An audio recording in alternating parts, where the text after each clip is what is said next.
Hello, good morning and welcome to the wonderful Kingsholm Stadium in Gloucester. How lucky are we that they've been so loyal to us here at Gloucester that we get to show the International Defence Rugby Competition finals here at this beautiful ground. The weather not being so kind at the moment, but that could just be a new challenge for all the players out there today. Of course, first up we've got the third, fourth playoff between the UK Armed Forces and the Irish Defence Forces. Let's see how they've done in the tournament so far. Footwork there, and she keeps on going for an early score in the opening seconds of this match. She's got Aspinall outside her, Kim Grundy as well. She'll not need them because the UKAF captain is over for yet another try. 105 points to nil. UKAF get the victory first up in the curtain-raising match. Yeah, it makes And Dainton again, and look at that pace from Dainton and agility as well. Fantastic stuff from the dual-code star. Lovely stuff from the right winger. It's been another ruthless display from UKAF. But just a little ill-disciplined, and that's fantastic from Zambia. They move forward. Luwena gets the try. They're second today in Aldershot. Oh, and moving blind is Lucy Nye, and that's lovely stuff. Kim Grundy, can she make it? She does indeed. Wonderful try from the RAF winger, trying to get that flat, and that's wonderful from Shastant, who's just on the field only a few moments and scores. And that's wonderful work just on the field. Fanny Camus, number 22, and a brilliant score for the defending champions. Full-time whistle sounds, the French jubilant in celebration. Heartbreak for UKAF. Coming outside to Mullen, and Courtney Purslove on the outside. What pace has she got? All the pace she needs to finish off that move, and another try for UKAF. Brilliant run from Chloe Farrell, who's already got a hat-trick of tries. Can she go all the way? She certainly can. She's beaten off a couple of challenges, and this is a brilliant, brilliant individual try from Chloe Farrell. It is her fourth try of the game, and that is pure class. Fantastic work, and once again a chance for the winger to go through for another try. Sienna Roma has crossed again for Fiji. Not easy against this incredibly talented team who look like they're heading for another try here. And this time it's the number 23, it's Kamari Seru, who has gone over their 12th try of the game.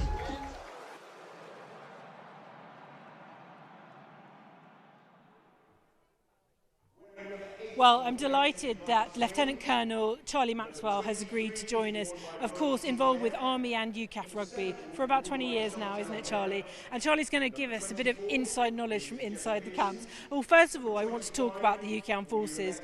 A home tournament. They were disappointed they didn't feel prepared enough in New Zealand 3 years ago. Yet again, they find themselves not in the final, in the third, fourth playoff. What will that semi-final have done to them, you know, mentally, and will they still be up for the fight today? Yeah, definitely still up for the fight. You're absolutely right. They would have preferred to be at the 3 o'clock kickoff. However, they'll take that in their stride. I think they've laid the ghost to bear of New Zealand. They were beaten by a better team, and the squad would admit that themselves. So they've done themselves proud throughout the tournament, and they've also progressed. So making it through to the third, fourth playoff today, switching through to today's mentality, absolutely. I was just having a quick chat with the head coach. They're really concentrating on their defence for today. Really trying to make a ruthless attack, and in Huddy's words, earning the right to go wide, working off that third, fourth contact, and then going for the gaps once they appear. And you said that Huddy had actually completely admitted that they were beaten by a better side, and that actually, you know, perhaps on the day, you know, that was a fair fight in the end. Yeah, I think so. As I say, they definitely would have preferred to win on Friday. Saturday, my apologies. There's bits that could have gone better, but ultimately that did not lose them the game. France were the better side on the day. They deserved the win, and absolutely UKAF will have put that to bed for today's game, and they'll be up for today. I don't think that's not going to affect them on the pitch today. Yeah, and they've already played the Irish Defence Forces, of course, in the group stages, but they can't rely on the fact that that was quite a hefty win for the UK Armed Forces, and assuming that the same is going to happen today. No, absolutely. I mean, to be fair, the Irish Defence Force absolutely deserve their place in today's game as well. I don't think we should underestimate that. Moving into the Irish camp, just chatted to them before the game. They've got a really young squad. 12 of their players hadn't picked a rugby ball up before March this year. So I don't think you can underestimate the gains that they've made throughout the tournament. So it's definitely a different side that's playing UKAF today. Just don't count them out. Yeah, I'll leave that bit there for now, but yes, yeah. Well, actually, I mean, if we look back at yesterday, we had the playoffs for the 7th, 8th place and 5th, 6th places, and Australia won that Challenge Cup final, and they overcame Zambia, who have been a bit of a wild card because they came in late, but play very similar rugby to Fiji. So actually, you can't underestimate a side like that. But Australia, in the end, played that more defined rugby, traditional rugby, and won in the end. Yeah, and I think not necessarily the first game. I think the first game you're going to see a lot of traditional rugby. It's basically Northern Hemisphere rugby. The second game, let's face it, there's going to be a clash of rugby tradition in the more traditional French side versus the free-flowing Fijians, and yeah, that's going to be an interesting game. Yeah, of course. We'll come to that later, and Charlie, you'll be joining me for a little bit of a chat ahead of that game. But one final question: what's going to be said in that dressing room? And also the fact that I said it, we're here at Kingsholm. I'm a Bath fan. I'm going to put my hand up, but it's a beautiful stadium. They are so loyal to the military, and they do such a service by providing this ground. Whenever we ask for it, really. No, absolutely, and a quick shout out, absolutely, to Gloucester. I'm also not a Gloucester fan. In terms of my team is Wasps.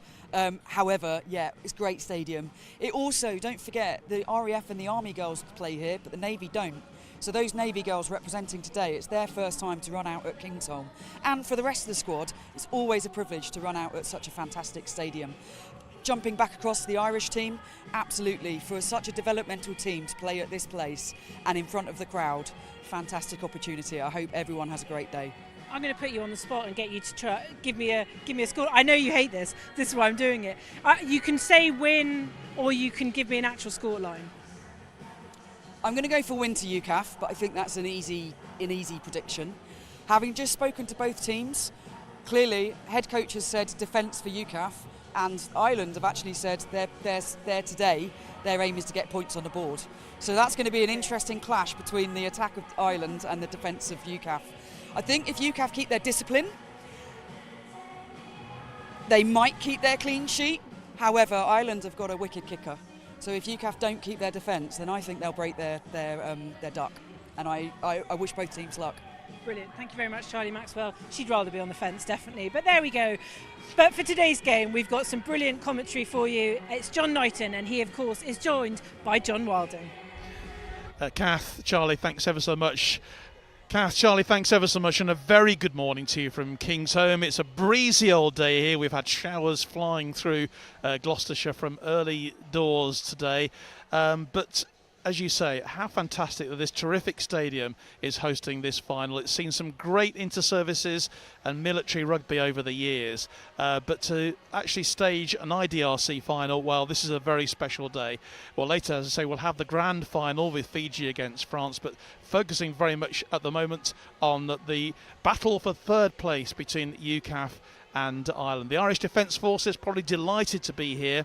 And UKAF, of course, well, they will have an underlying disappointment of not reaching their own home final. But the job in hand now, of course, is for both of these teams. John Wilding, it's been great having you alongside virtually for the whole of this tournament, John. How do you see this game? Because you've got two teams coming in maybe with different thoughts, different views maybe. UKAF obviously desperate to win this, but the Irish also will want to go out on a high. Yeah, so it's great to be back at Kingsholm, and the stadium will bring out a lot in the players. It's worth saying that the Irish will probably haven't played, especially with some of the new girls, haven't played at a stadium as big as this. So sometimes it can either inspire you or it can freeze you. The biggest thing is actually, I think, is the biggest question to answer is how UKAF have got over the emotional and mental loss on Saturday and prepped themselves up for today, because it's going to be a fight. We've had, as you said, the weather has made the ball greasy here. The wind is all over the place, as it is sometimes at this ground. And what that means is you've got to be mentally up for the fight. And the Irish showed, particularly against Tonga, they're up for a fight, and they're a very proud nation. They've got a great leader who will carry the ball forward and get stuck in. So how are UKAF prepared for it? Absolutely. You mentioned the Irish leadership with Cuba Malloy. We'll go through the two teams very, very shortly. As you can see, they're just waiting now in the tunnel to come out for this game. And believe me, this third, fourth place playoff is as important to these two teams as the final obviously will be to Fiji later on, and obviously the French as well. Just to remind you that yesterday we had Australia against Zambia, 39 points to 15, a win for Australia in that Challenge Cup final, and Tonga also winning their first match of the tournament, beating the Looseheads 19 points to 10. We'll have highlights of those games for you at half time, but as you can see, the players now coming out onto the pitch here for the national anthems, and this is an international game. We know that there's loads of you going to be watching and loads of messages coming in already for both of these teams. Let's say good morning to Mr. Humphrey, who's watching in Canada today. But the Irish national anthem and the God Save the King will also be here. A couple of presentations for Colonel Lawson and also Commander Paula Bennett-Smith as well. They'll be coming out on the field to be presented to the T teams very, very shortly. That'll be after the national anthems. And it doesn't matter what game it is, John. If you're standing here and you're singing your national anthem, this is something very, very special. Yeah, like, it's something that I was always very conscious of and made sure the players were when I was a coach. And I know Huddy's the same. You know, it's a proud moment to represent your country and your services and the three services. So it's something that she treasures and doesn't give away freely. So the presentation is being made. Our officials, by the way, today have been selected especially for this game. That's Seb Royer from France, Mitchell Egan as well for Australia, and Amola Luka from Tonga. They'll be looking after things on the field, and we do have the benefit actually of the referee comms, so we'll be able to hear the decisions that are being made by the officials, which is going to help us, I think, in commentary, John. Yeah, absolutely. My French is okay, but actually I've been really impressed with Seb the whole tournament. I think he's actually refereed some particularly tricky games really, really well and calmly. So I'm looking forward to, you know, the referee just being a part of the game rather than a star of the game. I think that's what this was likely to be, as a very physical game, but actually played well. It will be played well, and it'll be played very fairly. And an international between Ireland and the United Kingdom, basically. So that's what it's all about. A couple of mentions, maybe. We should say hi to Rory McGrath. Let's go, the Irish Defence Force. Claire, 1989, says, let's go UKAF, as does Anita Payne as well. And a few messages from Fiji coming in already, because obviously you've got to wait for your big moment a bit later. But good morning from Fiji, says Cody Big. And 9:50 Wednesday night is the time at the moment, or just after 9:58 out there in Suva and Nadi as well. And no doubt you'll be tuning in huge numbers for the final later on. Michael Place, come on the Irish Defence Force. And Cody Big says, let's go for and two flags there, Union Jack and also the Irish tricolour as well. So obviously, Cody, are you sitting on the fence today, or standing on the fence, or just hoping for a good game? So there's the presentations. Time now then for the national anthems.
So the national anthems then performed beautifully today, and the sun has come out for us as well, which is even better. Let's take a check on the team, shall we, first of all, then, with the United Kingdom team, first of all, and Sarah Mitchelson. Well, she's spread things around, hasn't she, a bit, John, throughout the course of the tournament, but this is probably the strongest lineup that she could put out today. Absolutely, yeah. This is what I know. Sarah's treated this as though it's the final, and she's picked a team that's as strong as it can be. And as far as the Irish Defence Force is concerned, well, Niamh Droma has just changed her front row slightly around a bit. The same players as took part in the semi-final, but they switched to loose head and tight head up front. But the major player has got to be Caoimhe Molloy. Fantastic performance as captain against the Fijians on Saturday. She just led them all the way, and she's going to play a major part in their game today. One of the undoubted stars of the tournament. Totally, absolutely agree with you. So Breuer gets us underway then for the start of this fourth place playoff. UKAF going from right to left as we watch from the main stand here in their purple, the Irish in their white shirts. Immediately there's Becky Wilson. And a penalty straight away to the Irish. And it's Caoimhe Molloy right at the centre of things already. Yeah, it's a great kick-off from UKAF there. Exploited the space and recovery. Becky just run away from her support there. I expect a big game from Becky today because I think she's not had the minutes that probably others have had, but she's an exceptional player and shows the strength of UKAF. Well, I'm delighted to say as well that that Charlie is joining us in the commentary box as well, and great to have Charlie Maxwell here with the benefit of her expert knowledge. She's just getting herself sorted, having made the trek up to the main stand from the pitch side, where great insight talking there obviously to Kath a bit earlier on, and so Charlie will be with us throughout the course of this game as well, and let's just get. Yeah, it's a good defensive line out from UKAF there. Probably a surprise here. They've gone for the throw rather than the scrum, but I expect them to try and hit the back here and attack wide. Well, it's brilliantly collected. Lucy Nye collects the ball. Spread out wide then to their fly half as well, to Daisy Fahy. Her kicking juices, and straight away UKAF have got a chance here going in onto this right-hand side. And are they going to go over? They are. Indeed. That's a great finish from Daisy Aspinall. What a brilliant try from, and it's great to see Daisy Aspinall back. She was missing, of course, for that semi-final. So immediately, virtually their first attack of the game, and UKAF have a 5-point lead. Yeah, it's an absolutely great step there from Daisy, just creating herself the space on the outside, just to give her the extra yard to get through. Daisy Aspinall, I understand, is known as Baby Daisy, as opposed to Daisy Flahy. So well, you can mention Baby Daisy and and Senior Daisy. Well, so just when you look at that try again, two real key aspects of that. Heidi Silcox on the line out has been, for me, the player for UKAF in the tournament. Evergreen player who just never seems to drop her work rate winning the ball. But Jazz Abel's straightening of the ball before she gave it to Daisy Aspinall was fantastic, because it just made the last space more for Daisy to work in. So it's a good team try and showing where they want to attack. So Senior Daisy's kick just a little bit to the left of the post, and this wind's not going to make it easy today, is it, for kicking duties? No, it's a beautiful stadium at Gloucester, and it's a real pleasure to play here, but it does actually swirl around a bit, and you can never quite get a grip of where the wind's coming from. So the perfect start then for UKAF with a 5-0 lead here at Kingsholm in these early moments of this third and fourth place playoff. Not the start that the Irish Defence Forces would have wanted. Straight into the hands of Daisy Fahy as she kicks into a really good touch. Of all the players I wouldn't have kicked the ball to, there would have been Daisy, the best kicker in the UKAF team, because look where it's done. It's just turned Ireland around, put them back in their half. And forced Ireland to do something out of their own half. So the line out then to Ireland, Ruth Johnson, just getting instructions from her loose head Shenda Moran. Is it going to go short? Well, it's well collected, brilliantly collected by Aina Gleeson. The two Gleesons who are playing. Great play by Becky. Great play by Becky there. Both the Gleesons are officers in the Irish Army. Interestingly, it's their first start together as well in rugby. Yeah, So it's they've 4 been and sort 5. of, yeah, absolutely, yeah. That's really smart play by Becky Wilson, because she made the tackle and just made sure the player eventually got into touch. Again, just a smart play. So UKAF have another line out then. Another great collect for them, and that was Bethan Dainton who made the collection this time. And another chance then for UKAF, wide onto the right-hand side. Ball will come back, picked up by full-back Jazz Abel. Straight away, UKAF pushing for another try here to extend their lead early doors All in this offside. match. All offside.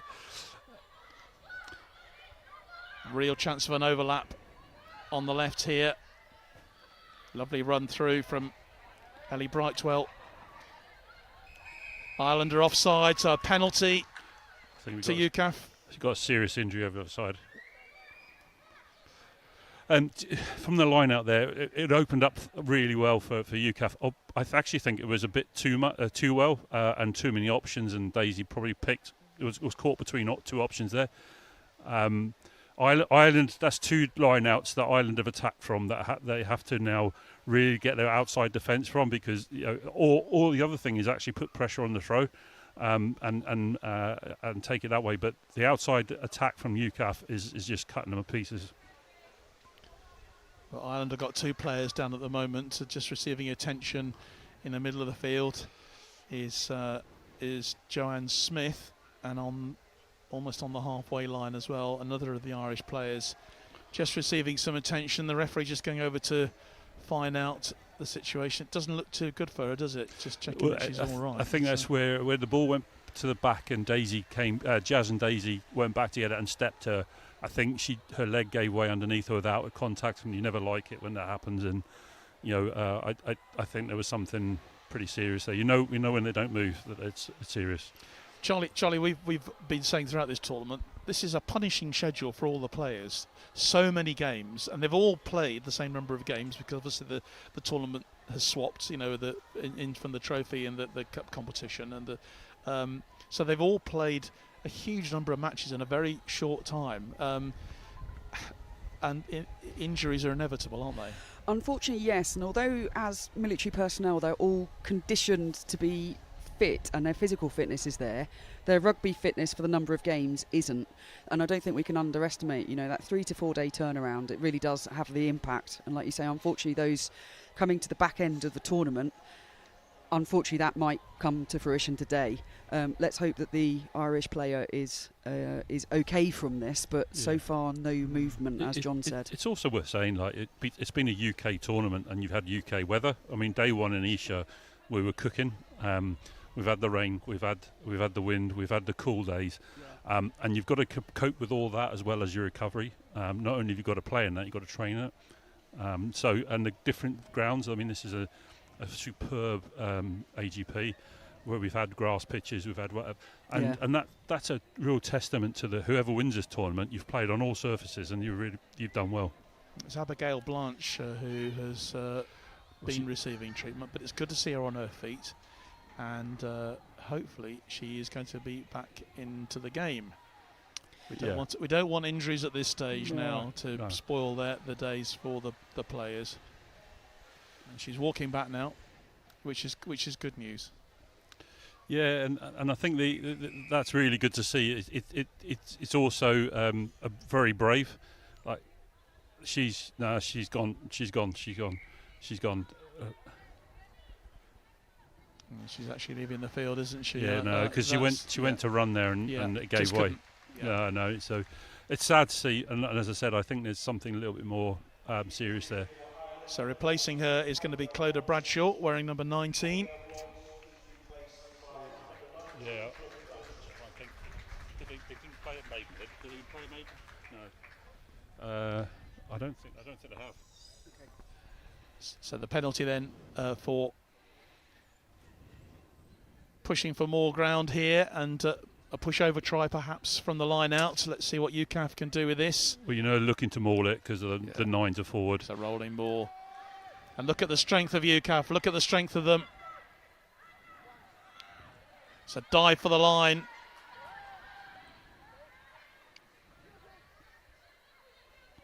Oh, and what a drive for the line, but the ball is still live. Another offside against Ireland, so it's going to be a penalty anyway. They're all narrow. It's so narrow. It's going to be another try, surely, for UKAF as they spread the ball wide. And it's once again, it's Daisy Aspinall getting her second try to put UKAF 10 points in front. Yeah, unfortunately, you could see there the development of Irish defence there. They're so close and honeypotting essentially to the contact. Unfortunately, it was inevitable that once the ball came out, the space on the outside. But great try there from Daisy. She still had the work to do to score, but acres of space. Let's hope that Irish Defence Force pick that up and rectify that going forward. She has been a try machine, hasn't she, for UKAF? She's a good player. I mean, as I say, she's an England 20s player, although she plays for scrum half for them quite more than anywhere. She's got a hell of a future in rugby, whether service rugby as well as civilian rugby. But she's a real good finisher. The Irish there had to buy into to stop the driving more, and they stopped it, and they stopped the pick and goes. If UKAF would just be, they had the ball going forward, they needed to just try and finish that off there. So Daisy Fahy then, and this kick is good. She gets the second conversion over to put UKAF 12-0 ahead. So this is very much a familiar ground for Daisy, who used to play for Gloucester in the Premiership. It's good to see her kicking again. It's another injury. And just a thought then for Abigail Blanche, who is leaving the field with the help and support of her medical training team. We wish her all the very best and hope that she is going to be back again very, very soon. So Irish having to make those changes early doors, not something I'm sure that Neem Troan would have wanted to have done. But once again, the kick finds touch, and this time it's another opportunity for UKAF. Yeah, Ireland have kicked off there and have found Daisy twice, who's turned them around. I would say they've kicked deep, but all the Irish forwards haven't got there. I would ask them to kick, if I was them, to make it a competition. Kick just over the 10-metre line and see what happens. Put pressure on everyone else. You give Daisy all the time in the world, and all she's going to do is put it over the top of you. So the Irish put in then with Ruth Johnson. Just fingered off there as far as Louise Dixon, the scrum half, but referee's going to pull it back again. And a scrum down. Lots of messages coming in from Ireland, from across the Irish Sea today. Also, Ken Pearson's watching from Diego Garcia. Go UKAF. But lots of messages say for Ireland. Francis, best of luck to Claire Ladies, Patricia Coote and Nora Murphy. Come on, Ireland. A big mention as well for Queeve Malloy today. Says Francis. But it's UKAF who have it. Lucy Knight. Referee urging the Irish players to stay onside. And all offside there. They were all offside, so it's... go back to the initial offence and the line out where the Irish were grabbing the arms of the jumper.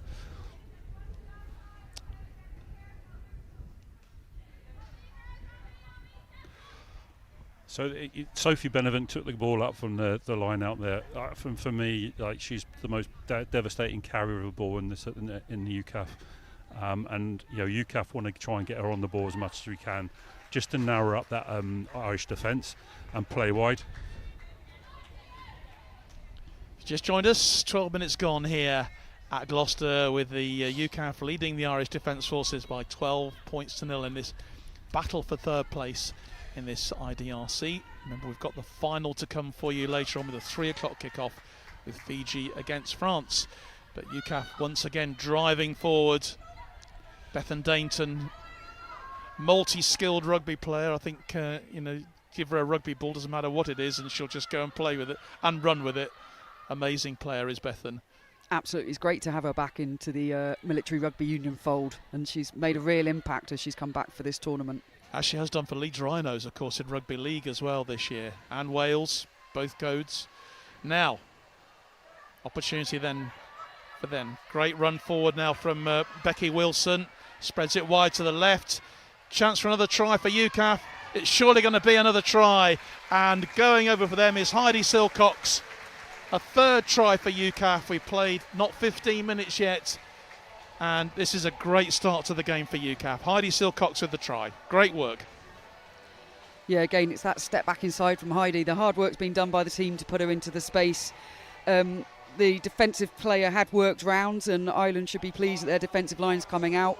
But that just gentle step back inside created her this gap to go through. Yeah, it's Becky Wilson's carry and strong carry through a loose arm tackle was phenomenal. And as you say, the defensive player was all it's had to gamble on something, and unfortunately gambled on the wrong thing. I think the UKAF's attack shape of phase play is certainly off first phase is really. The Ireland are struggling to read what that is at the moment. Off line outs and off the phase just over there, the diamond head with the play out the back option. Ireland have seen it now 3 times. They've got to try and do something about that. I think, as you say, with that diamond head formation, though, it's difficult to predict what UKAF are doing because every option is actually viable for UKAF. 100%. And they're good at making the dynamic choice. 100%. So, yeah, it's a really good structure for them.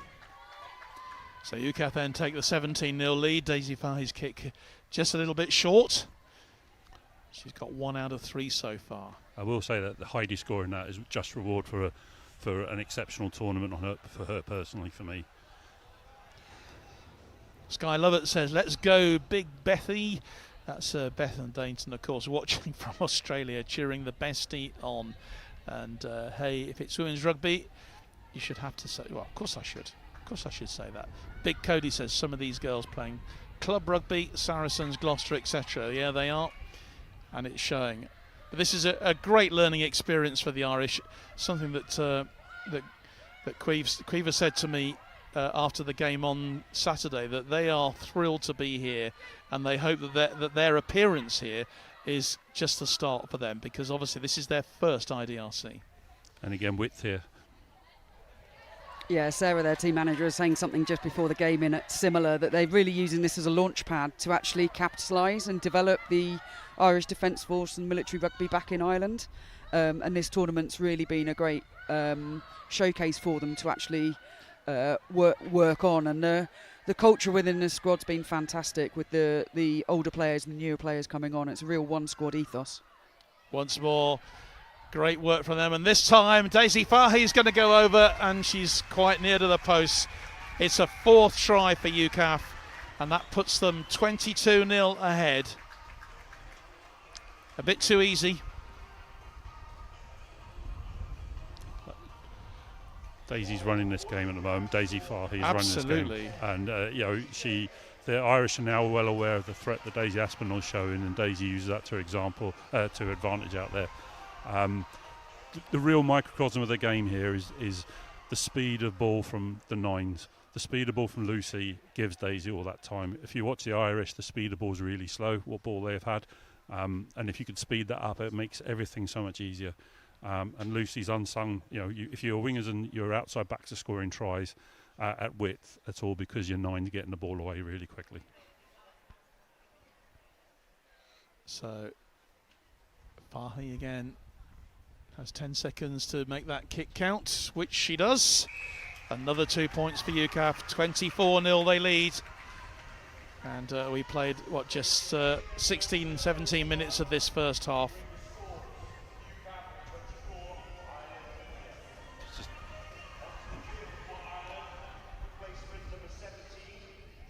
Number 17's just come on.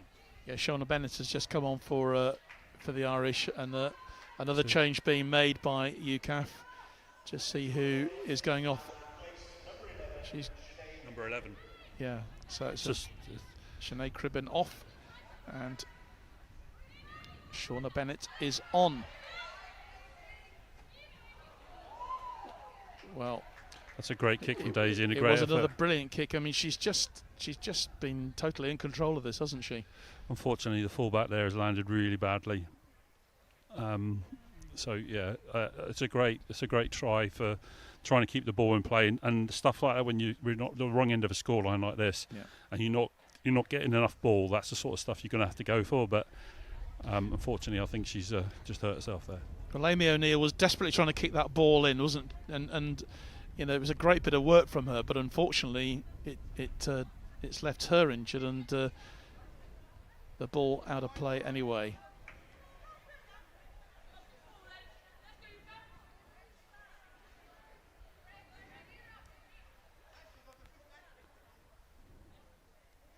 Still getting treatment as the line out comes in then for the Irish Defence Forces.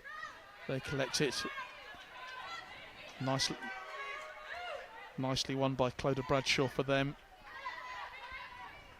Spread out wide.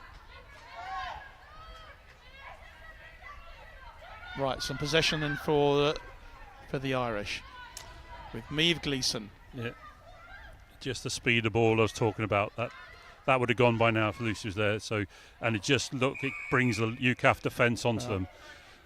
So the offside decision against UKAF. Yeah, so gives the Irish some respite. I think, and a lot of that's what they're aware that Caoimhe Malloy, the threat she has, and she's the first carrier nearly every time, and you've got to get in her face early to stop her without getting over the gain line. Patricia Coots had a good tournament with the boot as well for Ireland. She's been very, very reliable for them so far. Yeah, she's a good kicker, and I think that she just hasn't had enough attacking options to show it.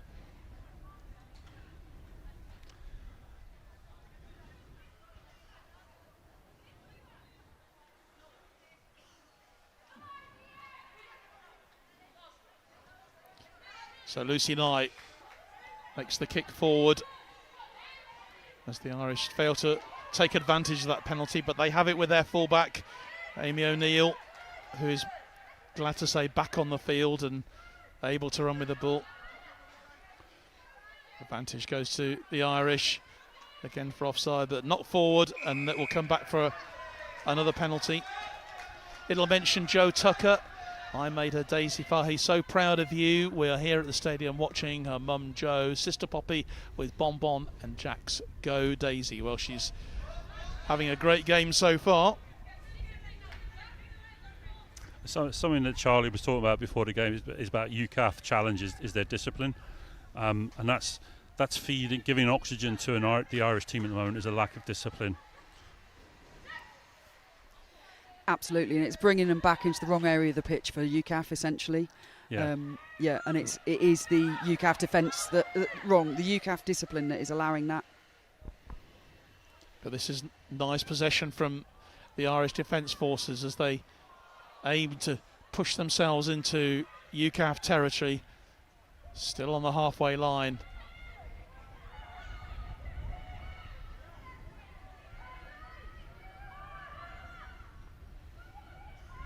It's nice work from them. The kick forward then from Patricia Coots. Straight out of play. Yeah. So ground lost.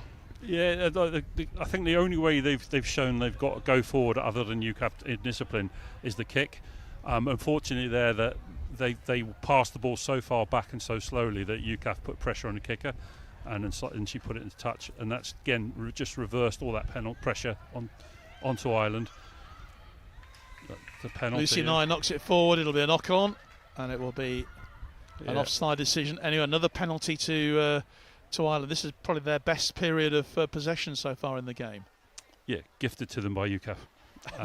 Sadly, and again, that's the sort of stuff Huddy would be really upset with, and not pleased with. That's unforced errors, and stuff we as UKAF set ourselves a pride in, that we don't do stuff like that.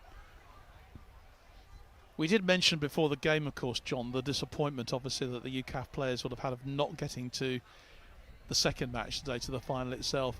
In a way, victims, weren't they, of the pool, that they didn't have the tough workouts maybe that they expect that certainly happened in Pool A. Yeah, there's a lot of ways you can look at that. I mean, fundamentally, I think that a test, a physical test, would have been something that they would relish more. However, Yeah, the thing they're most disappointed with is that they didn't show the best example of themselves. They didn't play their rugby. France imposed themselves on them physically and tactically, and UKAF couldn't change that. And fundamentally in rugby, if you can do that and you do the hard things like win collisions and go forward, you'll win the game. And on the day, France had that in spades, and UKAF didn't. And is that because they had those tough matches in the pool? Well, so you can. I think there is a point to be made there that France had played a lot of tougher games and were more battle hardened. However, I don't necessarily think that UKAF were a victim of that. I just think that on the day they didn't win the collisions that France did. Because I think that if you picked a team between the two teams, there'd be as many UKAF as there would be French. So, semi-final rugby and knockout rugby, it's those who pitch up on the day.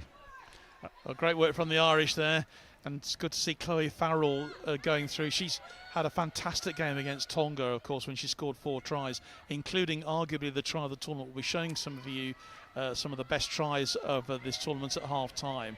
You can have your own thoughts on that, but certainly Chloe Farrell, her try against Tonga, one of the best we've seen here. And she just had an opportunity there, but UKAF have got the penalty. Slight knock for Daisy Fahy there, just picking herself up. She'll be fine. It's worth saying in there was a couple of big hits from Emily Brightwell. I have to say that it's been a breakout year for her in UKAF, and she's never stopped working and putting the hits in, and is a key player to what UKAF want to do. And not easy to remember that Ellie only made her debut for UKAF against the English students before the tournament started. So as I said, what an impact she's made. And doesn't look out of place here, and that's the biggest respect you can play at someone. So I hesitate to say I do not have the winner of this competition, but player nominees I was given before the game for UKAF, and so far all of them have been mentioned in our commentaries. So you've got Heidi Silcox, Ellie Brightwell, considering how new she is in the squad, Sarah Batley, Lucy Nye, Daisy Flaherty and Daisy Aspinall. And all of them today have shown up and so far having a fantastic game. And are they pushing for another try here? Yeah, and they're arguably the best players. Some of the stuff the obvious stuff that Daisy. Oh, brilliant work from the captain, and she's over. That's fantastic work there from Jade Mullin, who gets the try, the 5th try for UKAF, to put them 29-0 in front. That was wonderful work then from the captain. And there's the difference, right? So the difference between Ireland had 4 or 5 phases earlier and went sideways a little bit forward. The difference there was the gain line threat of the carries, but the speed of ball from the breakdown. And Lucy's she's not necessarily eye-catching in running and kicking and whatever, but the speed of the ball, she's getting to there and getting away, which gives Daisy that extra half second to pick the right pass. And as I say, the gain line threat and the speed of ball is everything. Well, it's a fantastic performance. They just weathered the storm, really, a storm of their own making, UKAF, in the last few minutes, with Ireland having the best possession they've had in this first half. But what a response! What a response! And Daisy Fahy once again with a chance to add another 2 points, this time with the boots. And not too far away, very close. Not an easy one, the same with this swirling wind here today, making life a bit difficult. But she won't be too disappointed about that. She's also scored a try too, so amassing her own point score at the moment. Darren O'Malley says, can you give Joanne Smith a shout from Carl Clark? Consider it done. Consider it done. And that's, of course, Joanne Smith in the front row for the Irish Defence Forces. Another restart then for them. You've gone somewhere different now. It's good to see. And straight away under a bit of pressure there, like you said earlier. It's a different area of the pitch. Paula Proctor there making good ground. Just outside the 22. Once again back to the fly half, and her kicking, and look what happens straight out. Again, because they weren't set for that, and we've got people who are not used to fielding the ball. It wasn't quite as structured as what UKAF have done, and things like that can happen. So you've got to problem solve during the game, and when you see what Daisy did on the original kickoffs to what's happened there, you probably need to do something more of that than the other. Absolutely, and it's the Irish Defence Force playing in the right part of the pitch. You mentioned earlier about them having a strong kicker. UKAF discipline here has got to be on point, because giving away a kick here is potentially those points that the Irish Defence Force have set their heart on for today's game. Absolutely, and all that does is give oxygen. It gives oxygen and belief and confidence to Ireland, and then they become a tougher team to play against. And we saw that when UKAF played Zambia. When you let them in, potentially that team can, you open a door to them, they can kick it down and come storming through. Is this the first scrum? I don't remember one. I think this is the first scrum of the game, yeah. And we've been playing, nearly half an hour. That's remarkable in itself. Yeah. That's a great front row effort. Brilliant run from Bethan Dainton again. Oh. And what a charge. It's going to take 3 or 4 players to bring her down. Fahy. Oh, and the advantage has gone to UKAF for an offside. Could be a card here. Brilliant performance then from Bethan Dainton.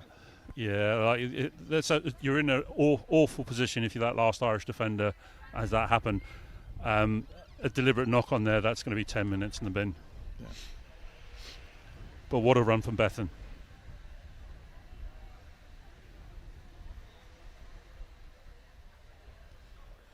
So it's Shauna Bennett who has been sin bin for that, despite the protests from Captain Quiver Malloy. If I'm the Irish coach, I want Quiver to keep saying that and put the doubt in the referee's mind, but you're not going to change him. I was about to say, definitely she's done the right job as the skipper, but I also think the what referee's a brilliant made the right penalty kick decision. that was. Yeah, absolutely. I don't think it's going to help the flow of the game. No. But yeah, good decision by the referee. Superb penalty there. Yeah, and that's the ability Daisy has, is like you give a penalty away and you can get 40 metres up the pitch. Suddenly UKAF now are looking to attack in the 22. I would look again at a wide ball here. The ball set up then. UKAF with the drive. Irish can't stop them. And under that ball is Sophie Bennett, who has got the try. Another brilliant try for UKAF. It was so obvious that was going to happen, wasn't it? Well, yeah, I said look for wide, and that's because they'd set up with the scrum half in the pocket, but what they did really well there was con the Irish into their attack shape out wide, and then they just set up the drive, the position of the drive so well.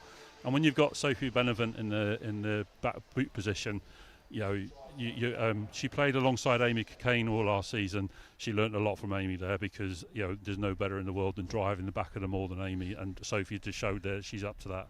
Sophie Benevent, brilliant try, and a well-worked move set up by that brilliant penalty from Daisy Fahy, who's going to have another go. She's got 10 seconds left to get that conversion over. It's a good one. It's a brilliant conversion. Yeah. And that takes UKAF to 36 points to 0.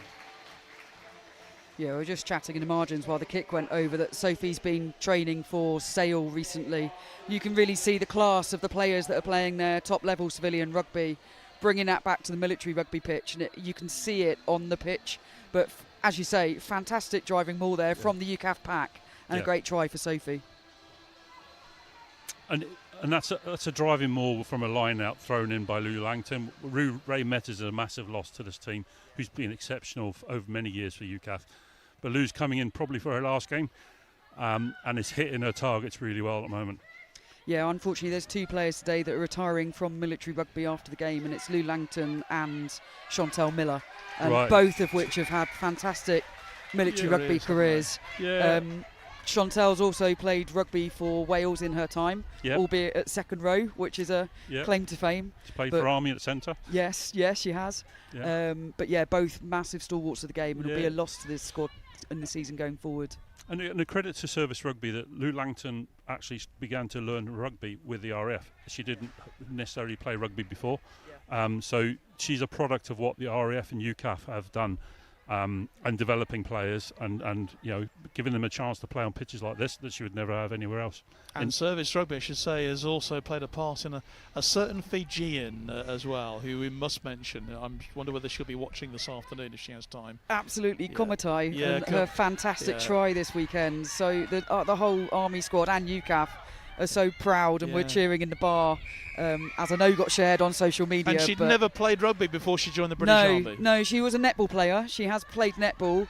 She came to the Army squad a few seasons ago as one of our development players, but has been in and around the Army squad as one of those players we've brought on. But absolutely, it's all military rugby that's developed her towards Fiji. Which is fantastic. Her debut for UKAF last year at Newcastle was phenomenal. Yeah. In half a game of rugby, she won the player of the match. I do remember that. That was a great against the northeast of England. Absolutely, wasn't it? and phenomenal. I think it shows with the right coaching, but also the support and not putting a player out of their comfort zone too early. So comms really was developed very well by a couple of Army head coaches and civilian teams, and then UKAF as well. But absolutely that slightly slower burn, and the amazing player she now 100%. is. Yeah, absolutely. Great chase down by UKAF. Bringing the ball forward though is Malloy, the captain.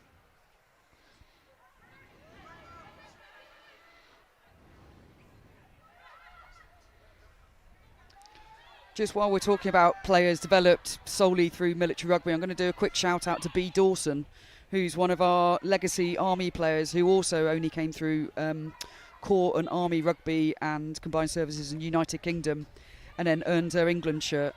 And it just shows how strong and how important military rugby is for those pathways for players that haven't necessarily played at a younger age or prior to service.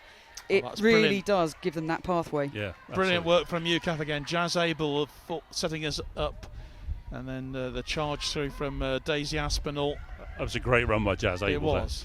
But just on the back of Charlie's point, the thing they've all got in common, they're all exceptional humans. That makes a difference. And as I say, B. Dawson, I've worked a lot with her. She was an amazing person. Yes.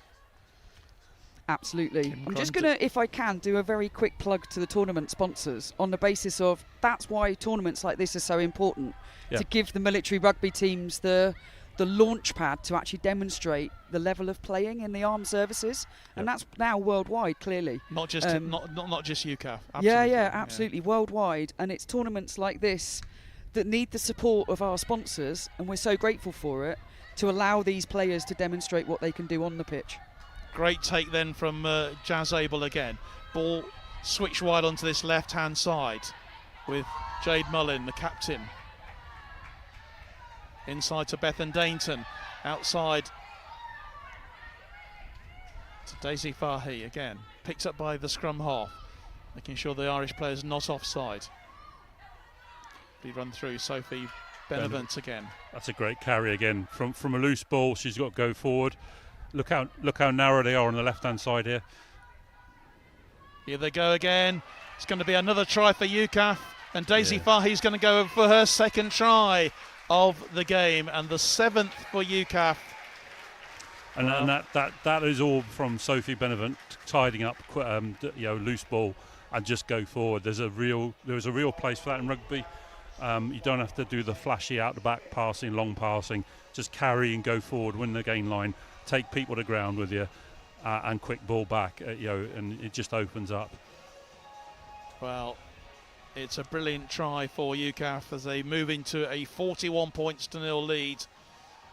And you can just see the look there. We had a delighted look on Daisy Fahy's face. She's got 2 tries already, going for another couple of points to increase that lead to 43. And the success she had last time suggests that this one will go over. Could be the commentator's curse. I was going to say, you've said it now. No, my faith in Daisy absolutely justified. Yeah. As she goes over for another conversion, and that takes UKAF to 43-0.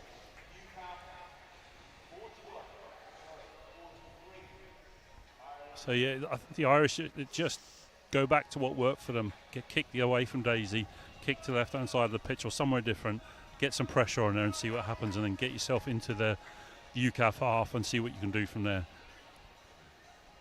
Well, it's been a dominant first half for UKAF. Just a couple of minutes to go before half time. Daisy swapped now, so swap positions, so they've worked out that's where Ireland will go in, and kicked it straight to Daisy. Straight down the throat. And as much as that's problem solving from Ireland, that's great problem solving from UKAF. Great anticipation, I would say. Well, yeah, absolutely. Well, that didn't. Ireland got success. How do we stop that? Change the people around. Jade went to where Daisy was. Daisy went there, and look what's happened. Straight off the kick-off, line out in the Irish half.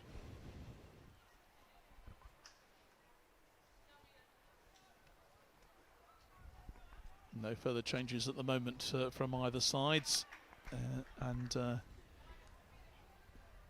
Ireland then with the line out.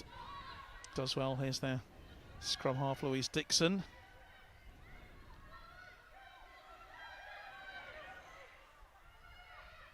Eventually they get it out.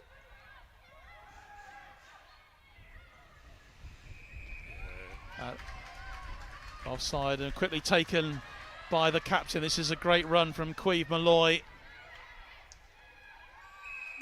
And this time the penalty goes to UKAF.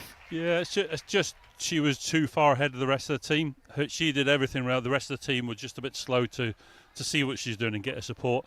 Great tackle. You can see her thinking, can't you? Yeah. You can see the brain going almost. But it was absolutely the right decision as well. As John said, the problem was not taking someone with her.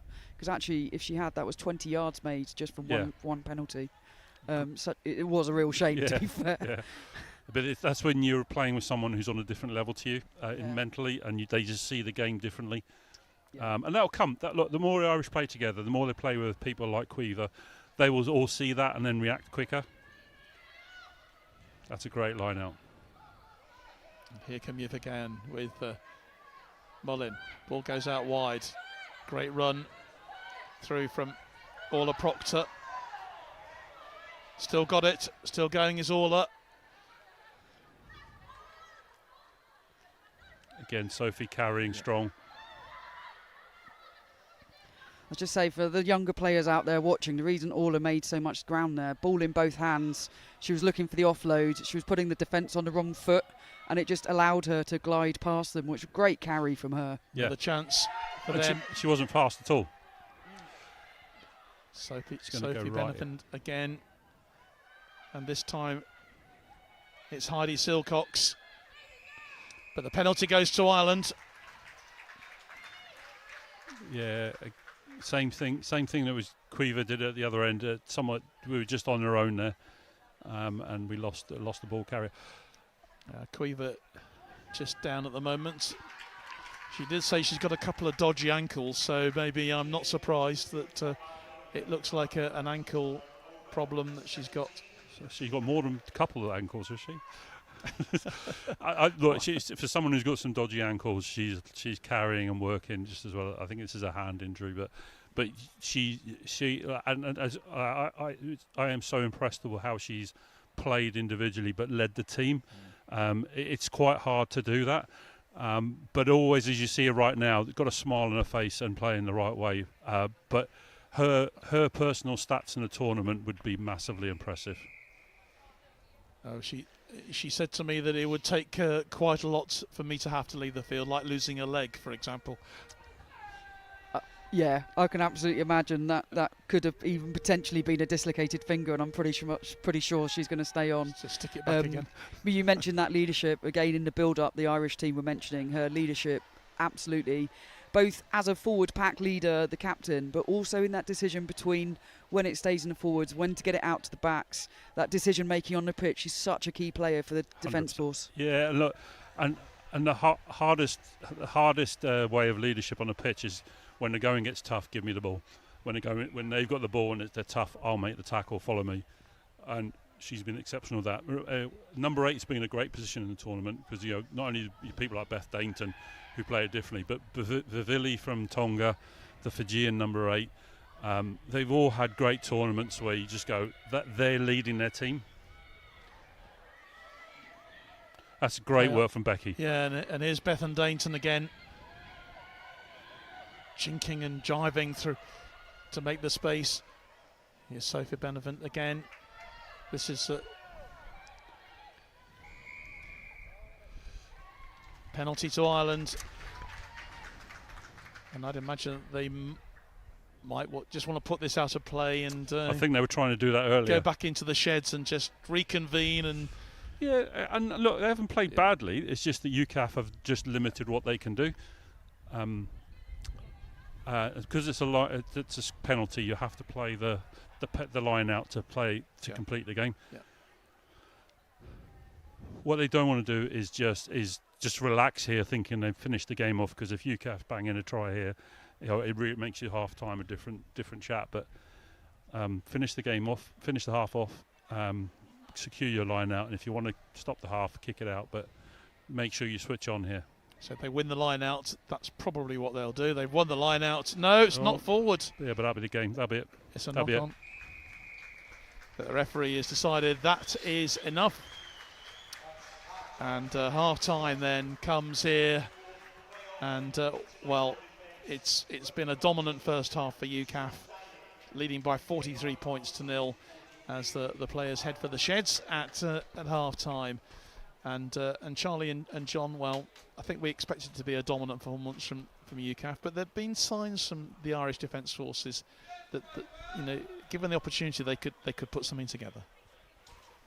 Yeah, look, they just need.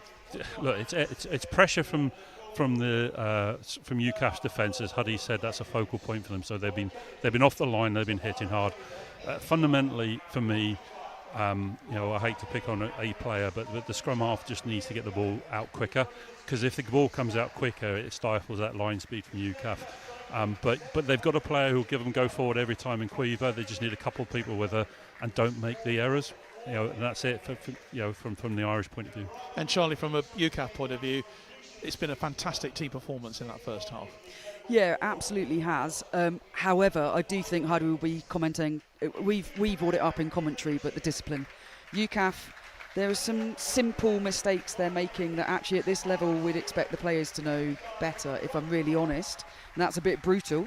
However, when UKAF have ball in hand, the free-flowing rugby, the punching it up, some of the carries that the players have made, Dainton from the line out, that actually when Ireland were in our half, Dainton made a 40-yard run, which actually 30 seconds later led to the try up here. Yeah. So, UKAF have a lot to celebrate, but I equally know Huddy will be concentrating on what to get better in the second half. Yeah, so just use that quote that Huddy gave you, was earn the right to go wide. Yes. And that's exactly what you're talking about there. Well, Charlie, John, thanks so much for your contributions to this first half. Of course, we're back for action in the second half. But there were two games played yesterday, of course, down at Newbury Rugby Club for the Challenge Cup and also for the 7th and 8th places in this tournament. Australia against Zambia for the Cup and Tonga against the Looseheads. We can now bring you some of the highlights and the action from both of those games here at half-time. She's at the lightning pace and she's going to go and score the try. And that is a fantastic try. The IDRC's Challenge Cup may be viewed as a consolation prize for not making it out of the pool stages, but the teams from Australia and Zambia still want to do well here. Australian captain Caitlin Costello got things rolling for the team in green and gold. The Zambians have surprised everyone with their performances throughout this tournament. Their skipper Natasha Masonda forced her way over for their opening try. Try for Zambia. The Australians began to ramp up the pressure, with Esther Harm scoring under the sticks, and this fantastic one from fly half Madeline Matthews. But the Zambians weren't going to allow themselves to be walked over by the Australians. Fullback Lushema Lorena backed herself with this brilliant run before half-time. The Zambians returned in the second half as they finished the first, Mariana Kasonka getting herself on the score sheet. But the Australians began to find their groove again. Caitlin Costello went over for her second. Try for Australia.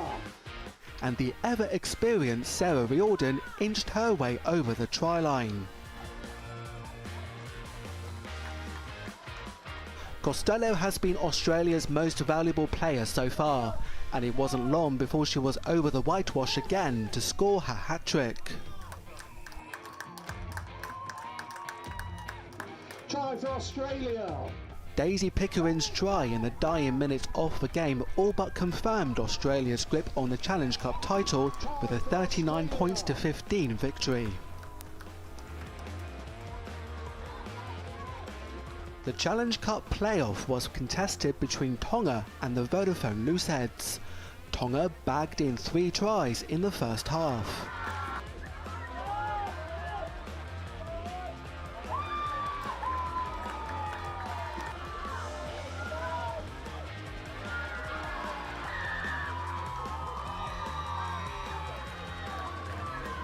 The Vodafone Looseheads upped their game in the second half to score 2 tries. Looseheads score a try.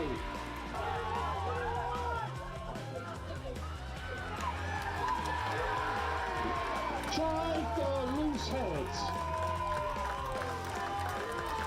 But in the end, Tonga walked away with a 19 points to 10 victory. And for a team who experienced many ups and downs in this tournament, this result means that they can end their tournament on a high note.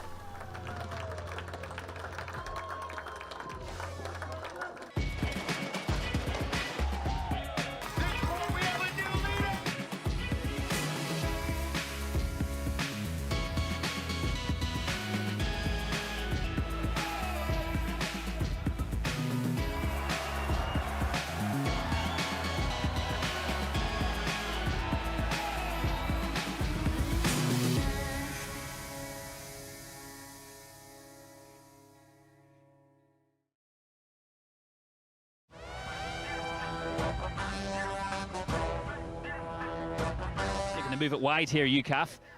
And Jasmine Abel creating a bit of space for Daisy Aspinall. England under-20. That's lovely movement from Daisy Aspinall. Lovely footwork there. And she keeps on going for an early score in the opening seconds of this match.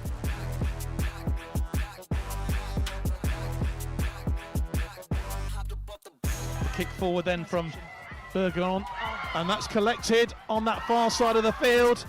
And they're going to go in for the opening score.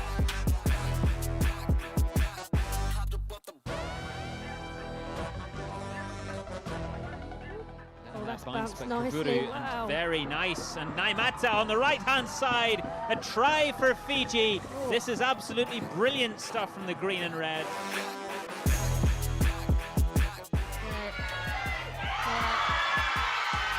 Well, enterprising again from the Zambians. They're looking to shape up here and find some numbers. Look at the electric pace from the number 10, Lushomo Lawena. That's a beautiful try. It gets the crowd going wild, many of whom in support for the Zambians. That is sensational. Much improved performance from them. Great drive again. What a drive, and what a try! Good work from the Australians now. Can they break on this right-hand side? This is a fantastic move forward. And a chance for a try for Australia. And charging through for them is their number 10, Maddie Matthews from Townsville. Kicking it across. Crossfield kick here. Can they gather it? And fantastic stuff. That's absolutely beautiful from Michaela Lewis. What a score.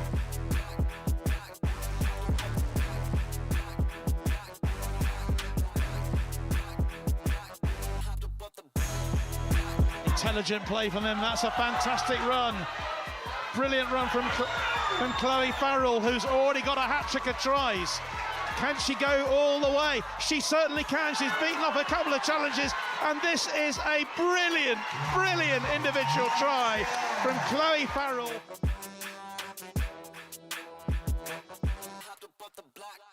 She's lightly paced, and she's going to go through and score the try. And that is a fantastic try. So some magnificent tries there to enjoy, and by no means all of them either from this amazing tournament that we've been enjoying over the last 2.5 weeks.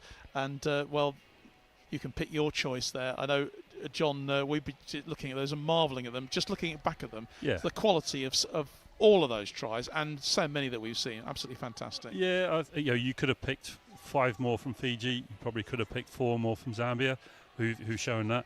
I personally love the Tongan tight-head prop, whose name I won't butcher right here, but actually showed that it's a game for all sizes and actually just run through that team. But the try for me is Chloe Farrell's.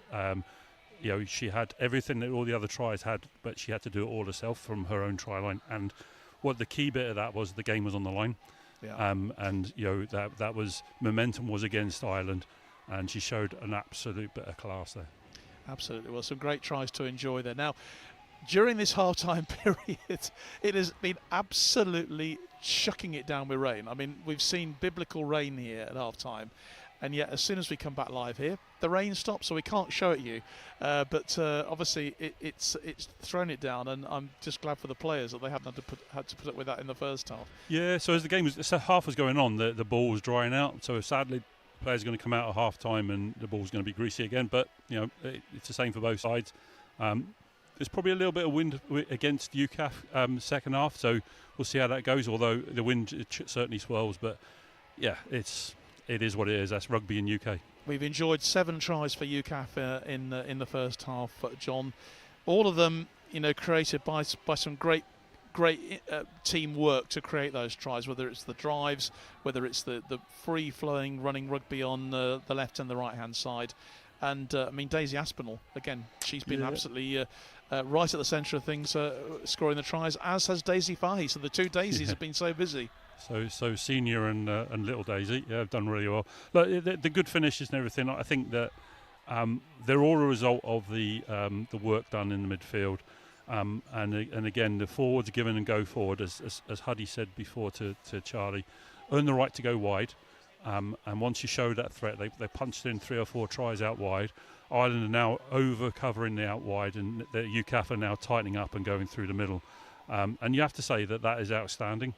I think that for me the speed of ball from Lucy at the breakdown and speed to the breakdown is the difference. And you just see that when the ball's to be played, Daisy gets so much more time than the Irish 10's getting. But don't underestimate the work from Jade Mullen at 12. She's usually the lead of the Arrowhead, and she scored a great try herself. But she's actually drawing in all those defenders before she's getting out the back to Daisy, who's then picking that pass. So as a team, I would say there's a lot of positives in attack. In defence, it's just got to cut down the penalties. Particularly around the breakdown and just being on your feet. But there's a lot to be proud of there in the breakdown. And any forward will tell you the best try of the game is a push over Malt. But it shows that Ireland have to commit to something, because you can't cover all bases. No, and Sophie, we're just obviously just seen Sophie Benevent's try there going over, and let's not forget as well Jade Mullin, who's got a great try as well. The captain, great performance from her so far. Both teams out on the pitch now, of course, for the second half, which we're hopefully going to enjoy as much as that first half. Not maybe that you're enjoying so much over in Ireland, but you know what? This Irish Defence Forces team, they've set that target of getting over the whitewash as far as UKAF's concerned. Let's see whether they can do it. Pauline Sibold says, "Come on, Ireland, so proud of all the girls." Just see. Woohoo, go Daisy Fahy. What an incredible player she is, says Caris Hull. Absolutely right. Just looking to see if any changes are being made. It looks like Anna O'Donovan's come on at number 18 for the Irish Defence Forces on this left-hand side.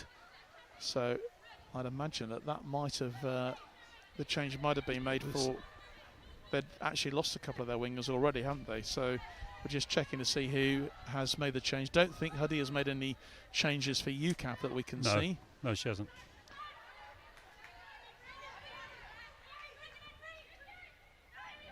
Amy O'Neill gets the ball inside to Maeve Gleeson.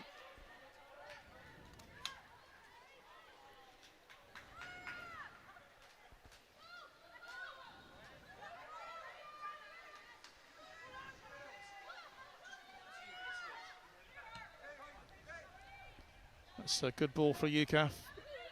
Oh, and it runs out of play. That's really good play from the Irish there. And there's the players not realising it's chucked it down at half time and the ball's a bit more greasy than it was at the end of the first half. But you have to say that's well played by Ireland. And it is actually quite remarkable that the rain has just gone. Well, literally, it came down. It's almost like they put the sprinklers on at half time. Yeah. Natural sprinklers, saving Gloucester a bit of money on their water bill. And the irony is that we played all those hard ground games early in the tournament. Yes. And I must say a huge compliment to Richmond for the quality of the pitch we had on Saturday for both of those semi-finals. Was absolutely superb. So penalty then to UKAF. One of the unsung heroes of the UKAF team is Amy Reynolds. Amy Reynolds at the front jumper in defence. There on an Irish ball, she got up there and stole it and gave a great pass to Lou Langton, who won a penalty. So, again, there's a lot of unseen people who just do a great amount of work, and Amy Reynolds is definitely one of them. Charlie doing a great job here, just going through all the changes that have been made. There have been quite a few, so we'll try and bring those to you as we can. And 19's on, yeah. Yeah, so it's Clodagh Bradshaw is on. I think they've changed the 9. Yeah, have they changed their scrum half? Yeah, I think they've. Louise Dixon then has gone off actually. Who's wearing number 9. UKAF though looking for an early drive in these opening moments of the first half. Becky Wilson right at the centre of it. And again, great this is tackle. A good start for UKAF, for the Irish Defence Forces here. It's an immense tackle from Caoimhe Maloney on Sophie Benevent, forcing the error. Patricia Coote, who's the kicker, she's still in the game. Here's Malloy, who will definitely not be leaving the field, I wouldn't have thought. Offside. Referee just pointing out that UKAF just back onside again. Good drive forward from Ruth Johnson. So the scrum half has already speeded the ball up, which is giving them some go forward. It's a great defence from the nice work UKAF from Chloe backs. Farrell there. Yeah, so the changes: Abigail Blanche off, Louise Dixon off, and Sinead Cribben also off for the Irish Defence Forces. Great work there, Charlie. Thank you. just checking through everybody. yeah. It has taken a while actually for us to work those ones out. Sorry, everyone. UKAF leading 43-0 though in these early moments. Some great tries from them. 7 tries in the first half. But so the already Irish Defence Force have got a lot more ball and time. A lot of that's come from their scrum half just getting the ball away a little bit. Her next challenge is actually, as the game speeds up, is to get into the breakdown as quick as the breakdown happens. But already there's carries from deep and good go forward. I think the Irish coach has asked them to be a bit more direct and earn the right to go wide. It's a really simple thing to say. You've got to do it. Jacquot then kicks the penalty. It's a really good penalty inside the 22, and a chance for the Irish Defence Forces here to, if they can, get themselves on the score sheet. They set that as an aim today, but they've only actually scored in one match that they played, and that was against Tonga. So, as we've been saying, a huge learning curve for these young players. Great work from Amy Reynolds yet again. That defensive line, you can't underestimate what that does. All right, you can't underestimate that in your 22, how that rips the heart out of an attacking team when you take their line away. They've just won some great territory. They've got established in your 22. You go up and take their ball away. That's the second time consecutively she's done that. You cannot underestimate what that does to a team. It also starts to limit their options. So if UKAF do give a penalty away, it starts to make them actually choose different options in terms of the Irish Defence Force. Yeah. Because unfortunately that did actually happen to UKAF on Saturday, ironically. Yep. Where Ray Metters went off, a couple of line-outs, actually lost confidence in line-out, and then different decisions which led to different outcomes on the pitch. So absolutely. I can see Ireland tapping and going soon because at least they're guaranteed some ball. UKAF line out then. Bethan one-handed off. Bobbles around, but that's Bethan Dayton at her very best. And look at this run. Oh, this is magnificent work from Bethan Dayton. She's going for the line, under the post. What a fantastic try from Bethan Dayton. That is what she does best. As a line-out forward in distant pass, catching the ball one-handed in the line-out has to be a skill to be admired. But there she showed the ability that got her many caps for Wales on the wing before she went to the forwards and before she went to rugby league. What a player. Well, I think we'd have to add that to some of the tries of the tournament as well. Just the catch was and a line problem. out. Yeah. Absolutely brilliant play. Yeah. And the difference between line-outs, again, in this game, Ireland a minute ago in the 22, having the UKAF 22 having their own line-out, looking to put pressure on. One penalty giveaway, one kick down the pitch, line-out and outside the 22, and a bit of magic from Dayton there. Oh, that was magic, and there is nothing better than seeing a player running through a defence and scoring a try like that. Well, I can't honestly think where someone who caught the ball in the line out without giving it away runs under the post. Not from 52 yards out either. No, There's the odd pushover, maybe, roll round and score, but from the halfway line. From the halfway line, without using anyone else in the team. I've got this. I've got this, fellas. I've not seen that. And Daisy Vahe's conversion brings up the 50 points for UKAF. Remember, it was 69-0. I think they had the victory in the pool. Oh. Sam There's West a lovely showing some bit of skills. individual skill there from Sam. I'm not. I think that's harder than actually catching the ball there.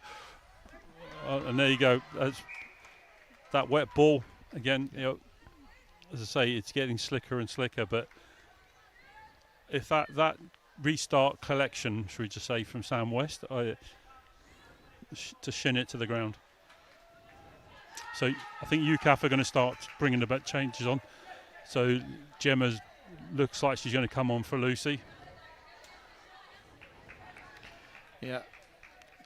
So 19, 24 and 8 preparing to come on. So Laker Swain, Sarah Batley. I think those might go to Gemma prop. Pearson. Yep. So some changes in the front row due. And is that going to mean the end of Lou Langton's career? Is she going to be going off? Well, I don't know, because Baddis is on the bench and Baddis is a hooker, so I don't know if Batley's coming on for Becky. Well, we'll see. We'll soon find out. Yeah, free kick though, so chance for Ireland. Just debating what they're going to do. Looks like. And I think those front row replacements might be coming at just the right time, because we've just had a front row warning there. So and I'm good time to switch again, round. So scrum now. This is I'm not sure. I don't know how much that was actually a free kick, but because I think the venom and the hit Irish weren't ready for. So both props are coming off. And the scrum half as well. Lucy Nye coming off. And Lucy, just a quick word about Lucy. Lucy there. had a great game. Yeah, and probably hasn't had the running yards she'd want or the try opportunities, but without her speed of ball and speed to the breakdown and accuracy, we don't get the tries out wide we've had. And both props, what amount of work they've done. Well, Lou Langton stays on in her final game of military rugby. Yeah. And the Irish have made a change as well. They brought on Linda McNamara. She's come on.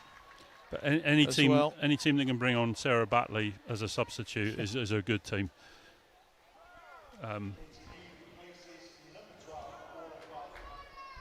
It doesn't get any easier for the Irish Defence Force, does it, with the bench walking on? And I think it's England that call them finishers. And here's isn't Bethan Dayton again. There's definitely a bench of finishers with a great offload. Yeah, and I think and Daisy Aspinall again. Still going. Yeah, and disappointed there that she took the ball in herself. There was options either side there, but she tucked it under one arm. And Daisy Aspinall still on the floor here, still struggling. Awkward challenge that went in. Play goes on, and the Irish Can't do that. have given the penalty away. So just another word on. Oh, okay. I'm sadly frustrated. A few words being said, and just a few words. Laker Swain's played all her service rugby in the back row, and she's just come on as tighted prop there. Anyone who's played in the front row knows that's not necessarily an easy thing to do. I'll bow to your knowledge, Charlie, on that. But it's something that you just can't randomly do. You have to. It takes a lot for you to do that, and a lot of technique and skill and everything. But there's a lot of guts to go in there if you've never played them before. Yeah, definitely a lot of gaps. The one thing I would say is it's an interesting tactical decision, but as we commented on, there weren't many scrums in the first half, and I wonder if Huddy's rolled the dice on that being the same for the second half. Yeah, look, and if you can get an extra back rower onto the pitch, on a fast pitch like this, you're in the advantage. If the ball ends up being wet and you drop it a lot more and there's a lot more scrums, it could come back. Back and bite you, and I would absolutely agree. So back row, front row, very different muscle fitness required over a length of time, and it also will tire. I am not questioning Lakers' fitness whatsoever, but that tiredness and fatigue in front row's legs are very different to a back row. Yeah, absolutely, but it's a different mentality game as well. There's a guaranteed confrontation every scrum, and yeah, it's a shame we're not on camera right now because I'm smiling away as a front row forward. Yeah, I don't know what you're talking about, John. We have a camera there. No, absolutely. But no, like you say, it is. Yeah. You're looking your opposition in the eye, going ear to ear, and immediately confronting them. Yeah, and it shouldn't be underestimated that someone who does that for the team, to come from the back row in the last game she played into be a tight head prop, that's a massive team player, and that's someone who's willing to take it on. As well as the coaches able to develop them and give them the ability to do that. Well, Flipper has come on. Rebecca De Filippo has come on as well for UKAF, wearing number 25. Commonly known as flip-flop. Flip-flop, yeah. Which is a different player. So Daisy looks like she's going to go off. Yeah. And Flip-flop's coming on. She is back on her feet, which is good to see. Just having an assessment there. And we'll see whether she is able to continue. Yeah, I think there's substitute. She was down for a while. Yeah, and I think we're not going to risk her. That will mean that Orla will probably come onto the wing, like she did against France, and Flip-flop will go into the centres with Jade. What Flip-flop brings is distribution and seeing the space, but obviously we've all seen what Daisy did in the first half in terms of finishing. Orla's got an opportunity to show her skills for that. Such a shame there. We all winced here for and just felt for Anna O'Donovan there. Yeah. Just trying to hold that ball before it crossed over into the touchline, but wasn't successful. So this is a real opportunity now for UKAF to add another driving maul to their already impressive portfolio of tries here today. It was a really lovely, clean line out from UKAF there. Heidi jumping high. The Irish strong driving maul, and it's going to be over. Yeah. And Lou it is Langton. another try. Look and what it is it actually means. Lou Langton, which is brilliant. In her final military rugby game, that's a fantastic try. Driving maul like we saw in the first half, really cleanly executed from UKAF. Great throw in, the jump from Heidi brought down cleanly. Great driving maul straight away from the forwards, and yeah, just a platform for her to score that try.